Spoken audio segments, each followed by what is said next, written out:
Hello everyone, welcome to our Share Gayatri online classes और Gayatri commerce classes.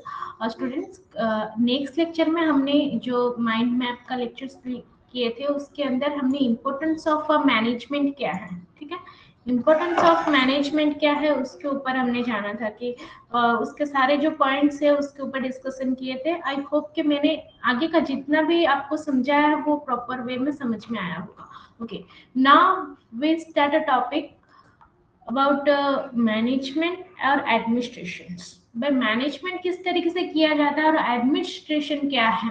देखिएगा, कोई भी ऑर्गेनाइजेशन है वो स्टार्टअप करने से पहले क्या है उसके बारे में डिटेल्स जानना जरूरी है, और उसका रूल रेगुलेशंस जो बनता है एडमिनिस्ट्रेटिव किस तरीके से किया जाएगा और प्रॉपर वे में उस ऑर्गेनाइजेशन को मैनेजमेंट करने के लिए रूल रेगुलेशंस होते हैं, उस चीज के ऊपर हम जानेंगे।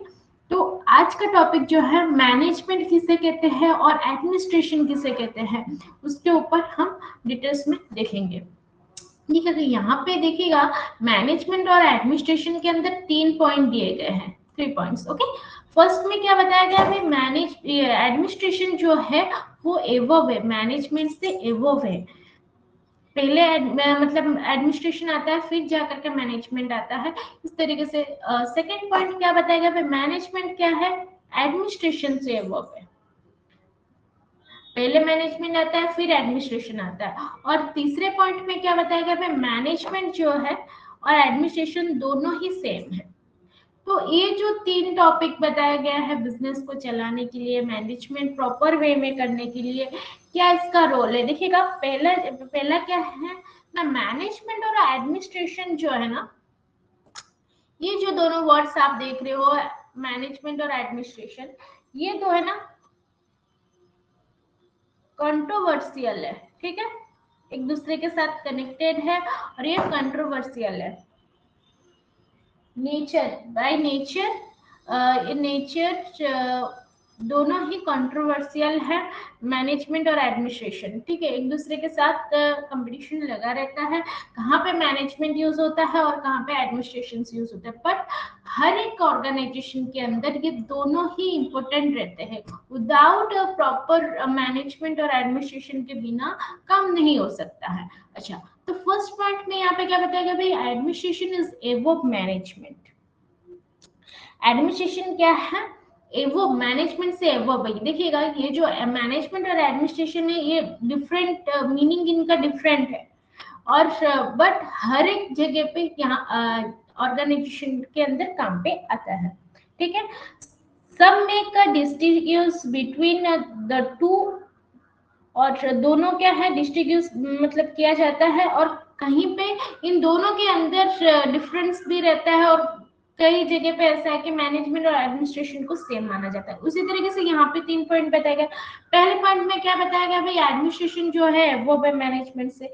तो यहाँ पे क्या है, कई तरीके के जो एक्सपर्ट्स है जो पहले मैनेजमेंट के ऊपर अपना सारा लेक्चर्स या फिर है ना प्रिंसिपल्स बनाए हैं, उन्होंने बताया कि भाई एडमिनिस्ट्रेशन जो है मैनेजमेंट से एवब है। तो एडमिनिस्ट्रेशन के अंदर क्या आता है, कोऑपरेटिव, एक दूसरे के साथ है ना कोऑपरेटिव होकर के काम करो। देखिए, कभी भी है ना कोई भी ऑर्गेनाइजेशन के अंदर है ना जो भी रूल्स होते हैं ना उसको फॉलो अप करके ही हम आगे बढ़ते हैं। एडमिनिस्ट्रेशन का क्या है, जो भी रूल्स होते हैं रेगुलेशंस होते हैं उस चीज को ऑर्गेनाइजेशन को लेकर के मैनेजमेंट प्रॉपर वे में करना है, चाहे वो स्मॉल ऑर्गेनाइजेशन हो या फिर लार्ज ऑर्गेनाइजेशन हो, बिग ऑर्गेनाइजेशन हो, हर एक ऑर्गेनाइजेशन के अंदर मैनेजमेंट और एडमिनिस्ट्रेशन आता है। तो यहाँ पे बताया गया मैनेजमेंट के अंदर जो है पहले से एडमिनिस्ट्रेशन रूल और रेगुलेशंस माने जाते हैं, क्योंकि यहाँ पे क्या है देखिएगा, जब भी आप कोई ऑर्गेनाइजेशन चला रहे हो तो उसका फाइनेंस कंडीशन क्या है, फाइनेंशियली आप सपोर्टिव है कि नहीं। मतलब देखिएगा, कोई भी ऑर्गेनाइजेशन स्टार्ट करने से पहले आपको क्या है मनी, पैसे की जरूरत रहता है, और कैपिटल जब आप लगाते हो तभी जाकर के आप अपना बिजनेस स्टार्टअप कर सकते हो। तो फाइनेंस सपोर्टिव ज्यादा जरूरी है क्या, मतलब ऑर्गेनाइजेशन के अंदर क्या प्रोडक्शन, जो भी प्रोडक्शन होते हैं उसको प्रॉपर वे में आपके पास है कि नहीं, रॉ मटेरियल्स है कि नहीं, जो प्रोडक्शन आप करना चाहते हो उससे रिलेटेड आपके पास प्रोडक्ट है कि नहीं, और प्रॉपर वे में डिस्ट्रीब्यूट करना। ठीक है, देखिएगा ये तीनों चीजें जो है बहुत ही ज्यादा इंपॉर्टेंट है, फाइनेंस, प्रोडक्शन और डिस्ट्रीब्यूशन, प्रॉपर वे में डिस्ट्रीब्यूट करना। तो ये सारी चीजें कब होगा, जब आप एडमिनिस्ट्रेशन आपका अच्छा होगा, जब आपका एडमिनिस्ट्रेशन अच्छा होगा तभी जा करके आप मैनेजमेंट कर पाओगे। एडमिनिस्ट्रेशन के अंदर आपने है ना ऑर्गेनाइजेशन के लिए रूल रेगुलेशन सारी चीजें बनाए, फिर फाइनेंस सपोर्टिव के लिए तुमने है ना कैपिटल, अपना जो कैपिटल है पर्सनल कैपिटल है उसमें लगाए बिजनेस के अंदर, प्रोडक्शन क्या क्या प्रोडक्शन चाहिए उस चीज को, और कितना रॉ मटेरियल्स चाहिए, कितना क्या मशीनरी चीजें चाहिए उस प्रोडक्शन को चलाने के लिए, तो वो सारी चीजें आपने जुगाड़ किया। फिर डिस्ट्रीब्यूशन, आप ट्रांसपोर्टेशन किस तरीके से करोगे, कौन सी जगह से आएगा ट्रांसपोर्टेशन आप कर पाओगे, उस चीज को प्रॉपर वे में एडमिनिस्ट्रेटिव किया जाता है, तभी जाकर के आप मैनेजमेंट कर पाओगे। ठीक है, जो मैनेजमेंट कब प्रॉपरली होगा, एग्जीक्यूशन ऑफ पॉलिसी, पॉलिसी को प्रॉपर वे में एग्जीक्यूट किया जाता है। ओके, तो यहाँ पे दोस्तों क्या है, अब जब भी आपको ये वाला क्वेश्चन आए कि भाई मैनेजमेंट और एडमिनिस्ट्रेशन के ऊपर समझाओ, तो आप कैसे समझाओगे?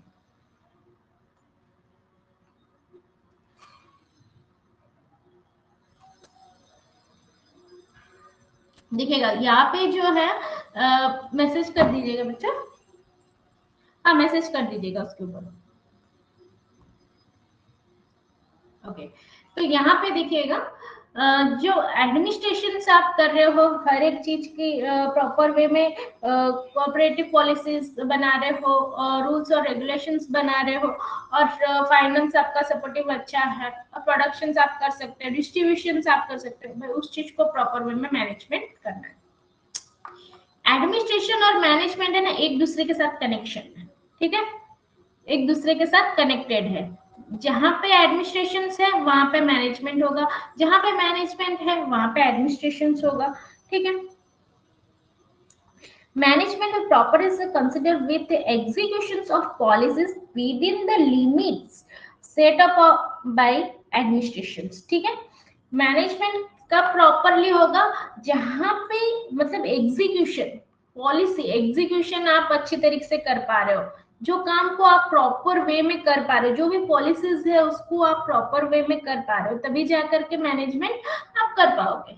ठीक है, एडमिनिस्ट्रेशन और मैनेजमेंट एक दूसरे के साथ कनेक्शन रहता है, और जब भी आप एग्जीक्यूट कर रहे हो अपने पॉलिसीज एग्जीक्यूट कर रहे हो तो वो एक लिमिटेड सोर्स में होता है, उस लिमिटेड सोर्स को आप है ना प्रॉपर वे में मैनेजमेंट करना चाहिए। देखिएगा कोई भी ऑर्गेनाइजेशन आप चला रहे हो, आपने रूल रेगुलेशंस बना लिए, पॉलिसीज बना लिए, और है ना उस चीज को आप मैनेजमेंट करना चाहते हो, आपने मैनेजर्स रखा, तो उसने एग्जीक्यूट पॉलिसीज को प्रॉपर वे में एग्जीक्यूट कर लिए हैं, और उसको मैनेजमेंट करने के लिए एक मैनेजर रखा जाता है कि भाई मैंने इतने सारे रूल रेगुलेशन बनाए, वो भी सब लिमिटेड में रहता है, और उस चीज को प्रॉपर वे में मैनेजमेंट किया जाएगा।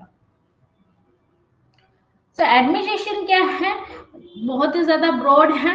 ठीक है, को समझना बहुत ही ज्यादा ब्रॉड है, एडमिनिस्ट्रेशन और मैनेजमेंट दोनों ही ब्रॉड रहते हैं। और यहाँ पे देखिएगा फर्स्ट लाइन के अंदर क्या बताएगा, एडमिनिस्ट्रेशन जो है बहुत ब्रॉड है, और मैनेजमेंट क्या है, नैरो और ऑपरेशनल। ये वाला वर्ड याद रखना, जब भी आपको डिफरेंस बिटवीन में पूछा जाए तो आप ये वाला लिख सकते हो कि भाई जो ये एडमिनिस्ट्रेशन है वो है ब्रॉड कंसेप्ट में आता है, और मैनेजमेंट क्या है, नैरो एंड ऑपरेशन। देखिएगा आप मैनेजमेंट कैसे करोगे, पहले एडमिनिस्ट्रेशन आप प्रॉपर वे में बना लोगे तभी जाकर के आप मैनेजमेंट कर पाओगे। तो इसकी वजह से क्या है, हमेशा प्रॉपर वे में मैनेजमेंट करने के लिए आपको एडमिनिस्ट्रेशन क्या है, रूल्स और रेगुलेशंस क्या है, उसको सही तरीके से बनाना पड़ेगा, तभी जाके आप मैनेजमेंट करोगे। Okay, first line I hope कि समझ में आया होगा आपको।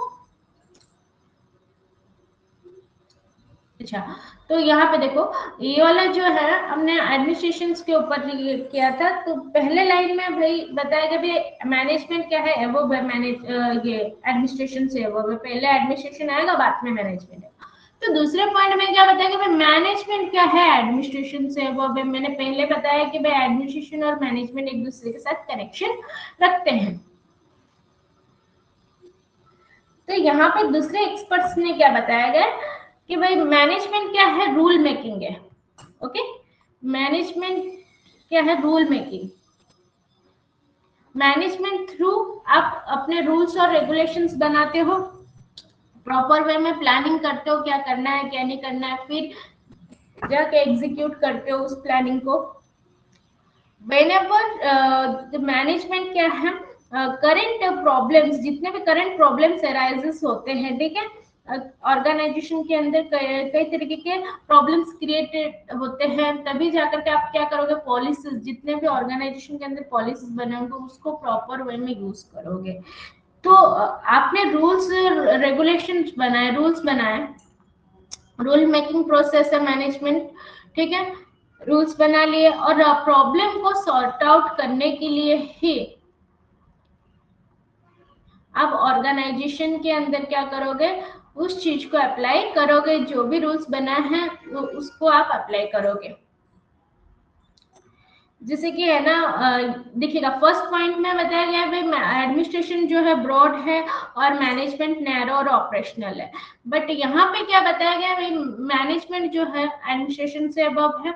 तो यहाँ पे जो भी प्रॉब्लम्स होते हैं ऑर्गेनाइजेशन के अंदर, सब वो सट आउट होता है, सॉल्विंग प्रॉपर वे में सॉल्विंग कब किया जाता है, प्रॉब्लम सॉल्विंग कब करते हैं ना, रूल्स और रेगुलेशन जो पॉलिसीज बने हैं उस पॉलिसीज को देख करके आप रूल्स और रेगुलेशंस को वर्ट आउट करोगे। ओके, नाउ वी कैन सी,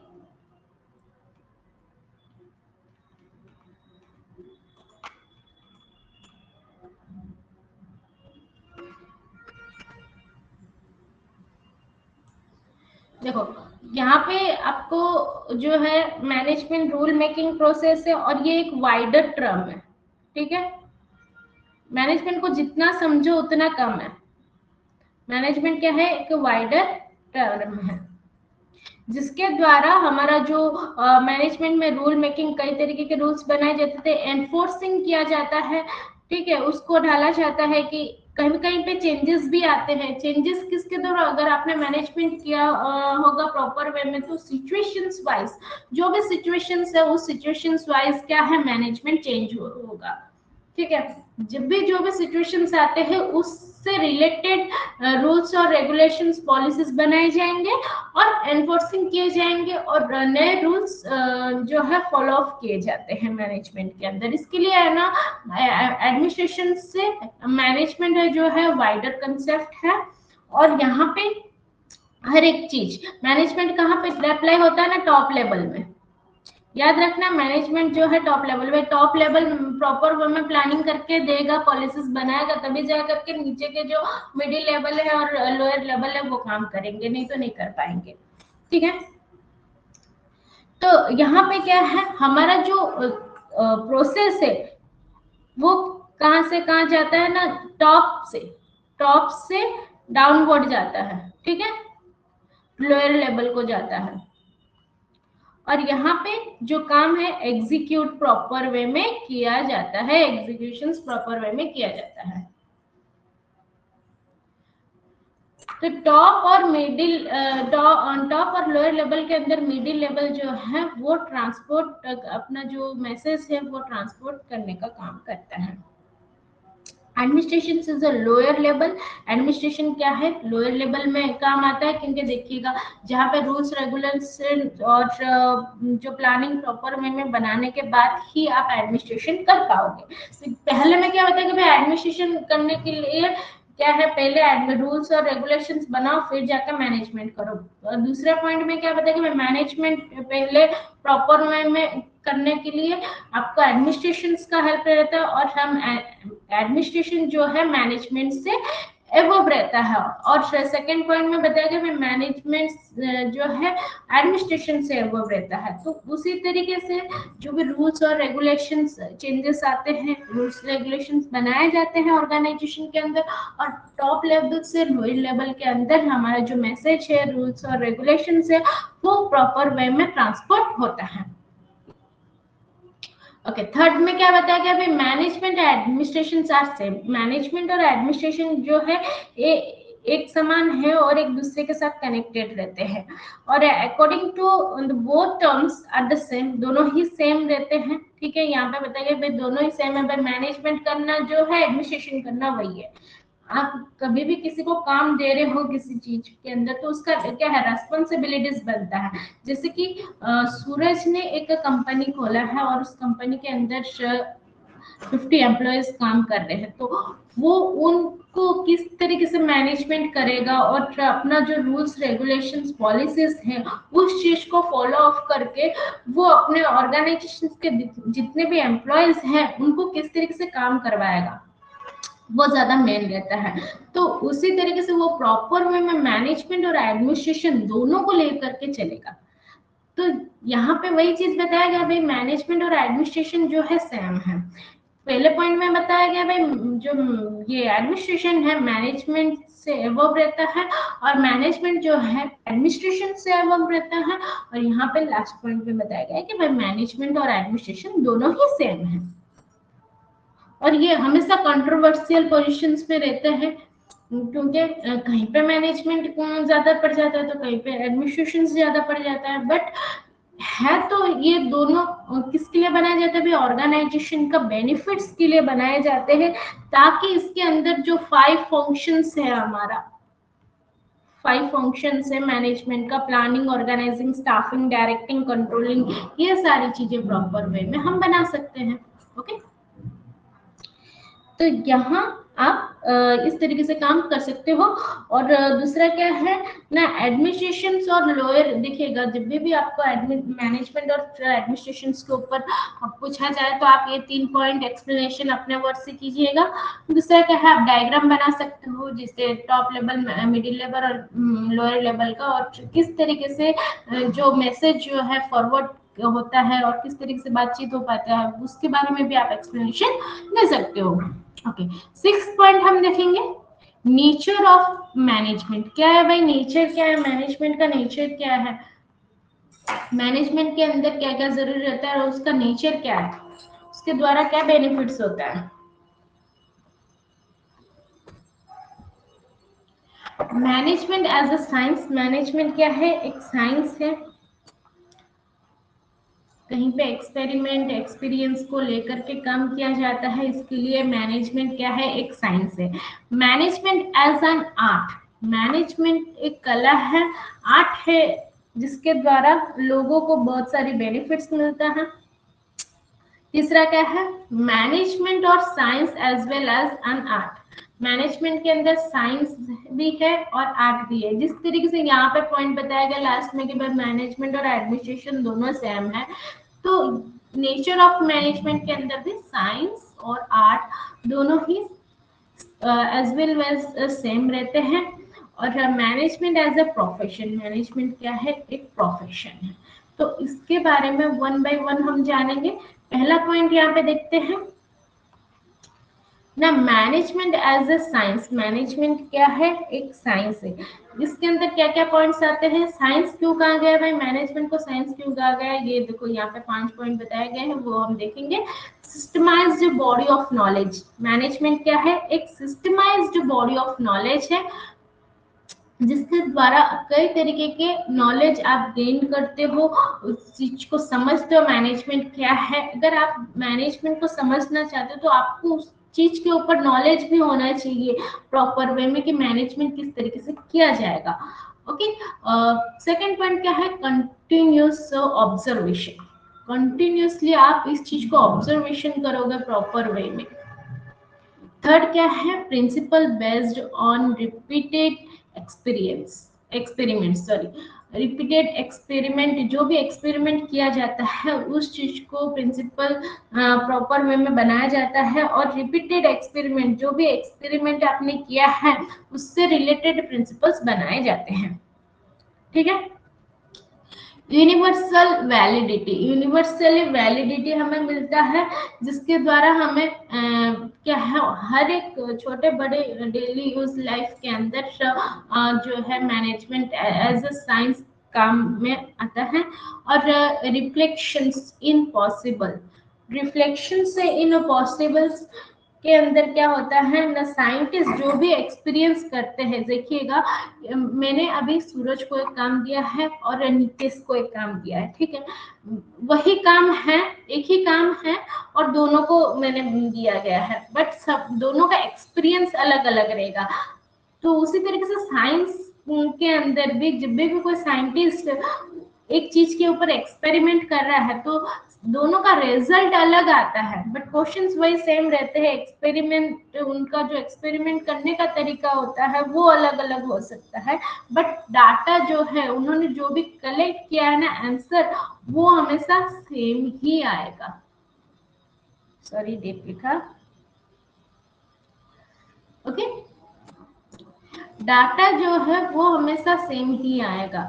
देखिएगा, अगर मैंने सूरज को एक काम दिया है, वही काम मैंने नीतीश को दिया है, नीतीश ने वो काम कर लिया और उसका आंसर जो सूरज का आंसर है वही है, बट दोनों का एक्सपीरियंस जो है, दोनों ने अनुभव जो किया। देखिएगा, मैथ्स में अगर कोई फॉर्मूला मैं आपको समझा रही हूँ, वो फॉर्मूला लगा करके आपने आंसर निकाला है, बट है ना, दोनों ने फॉर्मूला करने के टाइम पे जो आंसर तो सेम आया, बट करने का तरीका अलग है। उसी तरीके से है ना, साइंस के अंदर भी रहता है कि जब भी आपको एक चीज को एक्सपेरिमेंट करते हो तो उसका एक्सपीरियंस वो दोनों का अलग अलग होता है, बट आंसर डाटा सेम आता है, तो उस चीज को हम क्या कहेंगे, रिफ्लेक्शन इज अ पॉसिबल कहा जाएगा। तो उसी तरीके से हमारा जो ये मैनेजमेंट के अंदर साइंस काम पे आता है। ये पॉइंट याद रखिएगा। अगर आपको पूछा जाए कि मैनेजमेंट एज अ साइंस के अंदर आपको पॉइंट बताने हैं तो कैसे बताओगे? सिस्टमाइज्ड, एक तो सिस्टमाइज्ड बॉडी ऑफ नॉलेज है, कॉन्टिन्यूसली ऑब्जर्वेशन किया जाता है, और जो प्रिंसिपल्स जो बनाए जाते हैं वो बेस्ड होता है ये एक्सपेरिमेंट कर, रिपीटेड एक्सपेरिमेंट करके ही उस चीज को प्रॉपर वे में बनाया जाता है। और यूनिवर्सल वैलिडिटी है, हर एक जगह पे हर एक परिस्थिति में काम पे आता है मैनेजमेंट। और reflections is a possible, reflections जो होता है सेम डाटा आता है, बट दोनों का एक्सपीरियंस अलग अलग होता है। ओके। और सेकंड पॉइंट यहाँ पे बताया गया है कि भाई management as an art, management को क्यों आर्ट कहा गया है। तो ये जो सेम पॉइंट है भाई, सिस्टमाइज्ड बॉडी ऑफ नॉलेज, इसके अंदर भी प्रॉपर वे में सिस्टमाइज्ड बॉडी ऑफ नॉलेज आएगा। सेकंड क्या आएगा, personalised applications of knowledge. Personalised applications क्या है ना, पर्सनलाइज्ड आप अपने जो भी नॉलेज है उस चीज को आपसे रिलेटेड, जैसे कि मैं अपने क्लास में है ना 5 सब्जेक्ट्स पढ़ रही हूँ, मैथ, साइंस, एसएस, जीके और मतलब इंग्लिश। तो मेरा सबसे ज्यादा इंग्लिश सब्जेक्ट प्रिय है, मतलब ज्यादा फेवरेट है इंग्लिश सब्जेक्ट। दूसरा सब्जेक्ट इतना हो या ना हो, एक सब्जेक्ट सभी बच्चों का कोई ना कोई एक सब्जेक्ट ज्यादातर मतलब है ना फेवरेट रहता है। तो उससे रिलेटेड आपको पर्सनली आप उसके ऊपर कितना नॉलेजेबल हो, ठीक है, और आपका इंटरेस्ट किस चीज के अंदर है वो जानना जरूरी है। और नॉलेज जो है मैनेजमेंट के ऊपर आपका पर्सनली नॉलेज कितना है, खुद का मतलब आपने किताब के अंदर जो पढ़ा है वो तो आपने समझा ही है, बट अपने डे टू डे लाइफ में आपने उस चीज का एक्सपेरिमेंट किया है कि नहीं, और एक्सपीरियंस है कि नहीं उस चीज का, तो वो बहुत ज्यादा जरूरी रहता है। और based on practice and creativity, भाई डे टू डे लाइफ में प्रैक्टिस करना भी जरूरी रहता है और नए नए क्रिएटिविटी आइडियाज क्रिएट करना पड़ते हैं। जैसे कि मान लो मैनेजमेंट एज आर्ट, एक छोटा सा एग्जांपल देती हूँ। प्रियलता जो है वो अपने बिजनेस के अंदर इम्प्रूवमेंट लेकर के आना चाहती है, और वो अपने नए नए ओपिनियंस आइडियाज बताती है अपने फ्रेंड्स को, जो भी उसके कलीग्स उसके साथ काम कर रहे हैं, तो वो उन सबको क्या करेगी ना, नए तरीके के आइडियाज और क्रिएटिविटीज चीजें जो बताएंगे। तो उसके द्वारा क्या है, वो डे टू डे प्रैक्टिस कर रही है कुछ नया सीखने के लिए, कुछ नया जानने के लिए, और अपना क्रिएटिविटी आइडियाज जो है वो अपने बिजनेस के अंदर लगाती है। तो इसके द्वारा क्या है, बिजनेस का इम्प्रूवमेंट भी होता है, क्योंकि है ना, नए तरीके से लोग जब जानेंगे इस चीज को इम्प्रूव करते हैं, हर एक टाइम वो सही तरीके से प्रॉपर वे में इम्प्रूव करते हैं और प्रॉफिट जनरेट करने की कोशिश करते हैं। तो जब भी कोई आपके पास न्यू एम्प्लॉयज आए, तो उसका भी जो है क्रिएटिविटी आइडियाज कैसा है, वो उस काम को प्रॉपर वे में कर पा रहा है कि नहीं, उसको भी जानना जरूरी है। तो इसकी वजह से क्या है, मैनेजमेंट एक आर्ट है, एक कला है, जिसके द्वारा आप अपने पर्सनल जो नॉलेज है उसको भी गेन कर सकते हो। दूसरा चीज है, डे टू डे आप प्रैक्टिस करके नए नए क्रिएटिविटी आइडियाज भी निकाल सकते हो, और नए नए आइडियाज के द्वारा आप अपने बिजनेस का इम्प्रूवमेंट भी कर सकते हो। ओके, थर्ड पॉइंट यहाँ पे क्या बताया गया भाई, साइंस जी है, मैनेजमेंट क्या है, साइंस भी है और आर्ट भी है। क्योंकि देखो मैक्सिमम जो चीजें हैं, साइंस और आर्ट एक दूसरे के साथ कनेक्शन रहते हैं, एक दूसरे के साथ कनेक्टेड रहते हैं। Systemised body of knowledge, science क्या है भाई, एक सिस्टमाइज्ड बॉडी ऑफ नॉलेज है, और ये क्या है, आर्ट क्या है, सिस्टमेटिक बॉडी ऑफ नॉलेज, ये भी एक सिस्टमेटिक बॉडी ऑफ नॉलेज है। क्योंकि आप चाहे साइंस पढ़ो या आर्ट पढ़ो, हर एक चीज के ऊपर आपको नॉलेज होना चाहिए। तो साइंस यहाँ पे क्या बताया गया भाई, जो है बेस्ड रहता है रिपीटेड एक्सपेरिमेंट्स के ऊपर बेस्ड रहता है, और आर्ट क्या है, प्रैक्टिस और क्रिएटिविटी में बेस्ड रहता है। प्रॉपर वे में प्रैक्टिस करो और क्रिएटिविटीज आइडियाज जनरेट करो, और पर्सनलाइज एप्लीकेशन ऑफ नॉलेज, आपको पर्सनली उस चीज के ऊपर कितना नॉलेज है वो भी जानना जरूरी है। तो उसी तरीके से मैनेजमेंट एज अ साइंस और आर्ट, ये दोनों ही एक दूसरे के साथ कनेक्टेड है। अच्छा, फोर्थ पॉइंट यहाँ पे देखेंगे, मैनेजमेंट एज अ प्रोफेशन। में मैनेजमेंट एज अ प्रोफेशन क्यों कहा गया है, well defined body of knowledge, यहाँ पे क्या है, आपके पास वेल डिफाइंड, उससे रिलेटेड आपको प्रॉपर वे में डिफाइंड नॉलेज होना चाहिए। जैसे कि मैं अभी डॉक्टर पढ़ने जाऊंगी, तो डॉक्टर से रिलेटेड क्या क्या मुझे पढ़ना है, क्या क्या डिग्री हासिल करनी है, और किस तरीके से ग्रेजुएशन पोस्ट ग्रेजुएशन करने हैं, डॉक्टर डिग्री हासिल करने के लिए जो भी पढ़ाई करना है, तो उससे रिलेटेड हम जब भी पढ़ते हैं, तो उसके बॉडी ऑफ नॉलेज से रिलेटेड हमें प्रॉपर वे में नॉलेज होना चाहिए। पर्सनल एसोसिएशन, प्रॉपर वे में पर्सनल एसोसिएशन आपका होना चाहिए, जिसके द्वारा क्या है, ऑर्गेनाइजेशन को हेल्पफुल रहता है। क्योंकि है ना, देखिएगा आप नए नए स्किल्स सीखोगे, नए नए क्रिएटिविटीज अपने अंदर लेके आओगे, तो जब भी आप कोई भी ऑर्गेनाइजेशन हो या फिर कहीं पे भी आप काम कर रहे हो, तो आपका पर्सनल ये प्रोफेशनल जो नॉलेज है वो अच्छा होगा, तभी जा करके क्या है, आपको स्किल्स और नॉलेज क्रिएटिविटीज को देख करके काम मिलेगा। रिस्ट्रिक्टेड एंट्रीज, रिस्ट्रिक्टेड एंट्रीज के अंदर क्या आएगा, प्रैक्टिस प्रॉपर वे में आप करोगे, ठीक है।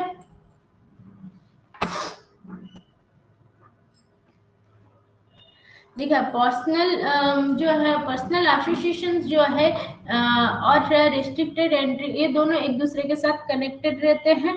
क्योंकि जहाँ पे आप प्रोफेशनली वर्क करना चाहते हो, जैसे कि चाहे वो डॉक्टर हो या फिर लॉयर हो या फिर सीए हो, मतलब ये चार्टर्ड अकाउंटेंट हो, तो उससे क्या है, आपका पर्सनल एसोसिएशन बढ़ गया कि हाँ ये तो भाई डॉक्टर बन रहा है और ये लॉयर बन रहा है, तो आपका जो है उससे रिलेटेड आपने नॉलेज गेन कर लिए, प्रोफेशनल उससे रिलेटेड आपने ट्रेनिंग भी ले लिया और आपका एक प्रोफेशनल एसोसिएशन बन गया, फिर जा करके आप क्या है रेस्ट्रिक्टेड एंट्री ले सकते हो। अगर आप उससे रिलेटेड आपका क्वालिफिकेशन नहीं है, जिससे रिलेटेड आप पढ़े हो उससे रिलेटेड आपका क्वालिफिकेशन नहीं है, तो वहां पे एंट्री नहीं हो सकता है। और यहाँ पे क्या है स्पेसिफिक आपको एक क्वालिफिकेशन चाहिए। डॉक्टर के लिए एमबीबीएस या फिर है ना जो चार्टर्ड अकाउंटेंट बनना चाहते हैं तो सीए उससे रिलेटेड पढ़ना, लॉयर जो पढ़ना चाहते हैं तो एलएलबी पढ़े, तो उससे रिलेटेड जब भी आप डिग्री हासिल करोगे तभी जाकर के आपको एंट्री मिलेगा, नहीं तो नहीं मिलेगा। भाई आपको इंटरेस्टेड है डॉक्टर लाइन में तो ऐसा थोड़ी ना हर किसी को डॉक्टर में घुसा देंगे, बट आप तो उसको उससे रिलेटेड अगर आपने पढ़ा होगा और शायद डिग्री हासिल किया होगा तभी जाकर के आपको उस चीज से रिलेटेड एप्लीकेशंस मिलेंगे। अच्छा, तो extension of code of conduct क्या है बेटा?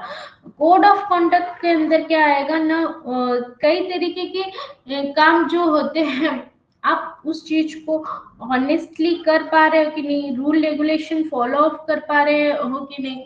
जैसे कि आपने जो भी प्रोफेशनल डिग्री हासिल किया है, जिससे रिलेटेड आपने पढ़ा है, उससे रिलेटेड आपके पास क्या है नॉलेज प्रॉपर वे में है कि नहीं उस चीज से। और दूसरा हाँ हाँ, वही हो जाएगा भाई। कोड ऑफ कंडक्ट के अंदर प्रोवाइड क्या क्या प्रोवाइड किया जाता है, देखो कर लेंगे क्या क्या प्रोवाइड किया जाता है कोड ऑफ कंडक्ट के अंदर। देखो आप तो मेन है जो रूल्स और रेगुलेशंस को है ना फॉलो ऑफ करना है, रूल्स रेगुलेशन को फॉलो अप करना है और ऑनेस्टी रहना है, ठीक है। तो जो भी काम कर रहे हो उससे रिलेटेड आप ऑनेस्टी होना चाहिए, विश्वासी होकर के काम करना है, इंटीग्रिटी और प्रोफेशनल मोरालिटी आपका अच्छा होना चाहिए। देखिएगा आपका बिहेवियर और मोरालिटी एक ऐसी चीज है जो आपको दर्शाता है कि आपने कितना नॉलेज गेन किया है और आप कितने अच्छे हो। अगर आपने बिहेवियर नेगेटिव एटीट्यूड और नेगेटिव बिहेवियर करोगे तो पसंद नहीं आएगा किसी को, बट उसकी जगह आप पॉजिटिवली किसी से बातचीत कर रहे हो और अपने काम से रिलेटेड आप बहुत ऑनेस्टली हो, तो वहां पे आपको है ना कोड ऑफ कंडक्ट मिलता है जिसके गवर्नमेंट के द्वारा, और गवर्नमेंट आपको कई तरीके की फैसिलिटीज देते हैं। थर्ड क्या है ना सर्विस मोटिव। सर्विस मोटिव के अंदर क्या है भाई, हमने इससे रिलेटेड हमने डिग्री हासिल किया है, प्रोफेशनली प्रॉपर वे में ट्रेनिंग ली है और हमने अपना रजिस्टर और मतलब गवर्नमेंट ये में रजिस्टर कर लिया कि भाई मैं तो डॉक्टर हूँ, मैं लॉयर हूँ या फिर मैं चार्टर्ड अकाउंटेंट हूँ। तो उससे रिलेटेड आपने जब भी कोड ऑफ कंडक्ट के अंदर ये किया है तो वहां पे आपको कई तरीके के सर्विसेज देने पड़ते हैं। तो जो जिससे रिलेटेड उसने डिग्री हासिल किया है ना, उसी चीज के ऊपर ही वो अपना सर्विस देगा। डॉक्टर है तो डॉक्टर से रिलेटेड जो पेशेंट को किस तरीके से देखना है क्या है वो देगा, या फिर है ना आप अपने टीचर बने हो कहीं पे तो आप टीचर से रिलेटेड जो भी काम है वो करोगे। ये एलएलबी बने हो, लॉयर बने हो तो लॉयर से रिलेटेड जो भी सर्विसेज है वो प्रोवाइड करोगे, ठीक है। तो ये सारी चीजें जो है प्रोफेशंस के अंदर आता है, क्योंकि आप प्रोफेशन के अंदर प्रॉपर वे में आप नॉलेज गेन करोगे, आपका प्रोफेशनल एसोसिएशन से बनेगा और रजिस्ट्रेटेड एंट्री होगा, क्योंकि वो गवर्नमेंट रजिस्ट्रेटेड होगा कि भाई ये डॉक्टर है या फिर ये लॉयर है। आपका जो इंटरव्यू है वो सब में पास होने के बाद आप जॉब के अंदर ज्वाइन करोगे। आपका एक कोड ऑफ कंडक्ट है, रूल्स और रेगुलेशंस को मान करके चलना, और सर्विस मोटिव उस सर्विस से रिलेटेड आपको फायदे दिए जाएंगे। ओके, कल हम देखेंगे लेवल्स ऑफ मैनेजमेंट के ऊपर। आज इतना ही। आई होप कि आपको ये जो मैंने पढ़ाया है समझ में आया होगा। Management as a science, management as an art, management जो है साइंस है और आर्ट भी है, और मैनेजमेंट एज ए प्रोफेशन, ये चारों पॉइंट समझ में आया होगा। और यहाँ पे मैंने जो मैनेजमेंट और एडमिनिस्ट्रेशन के ऊपर भी बोला है उस चीज को भी आप ध्यान में रखिएगा, ये इंपॉर्टेंट क्वेश्चन है। आ सकता है एग्जाम के अंदर। Okay, thank you all of you, have a good day, take care all of you.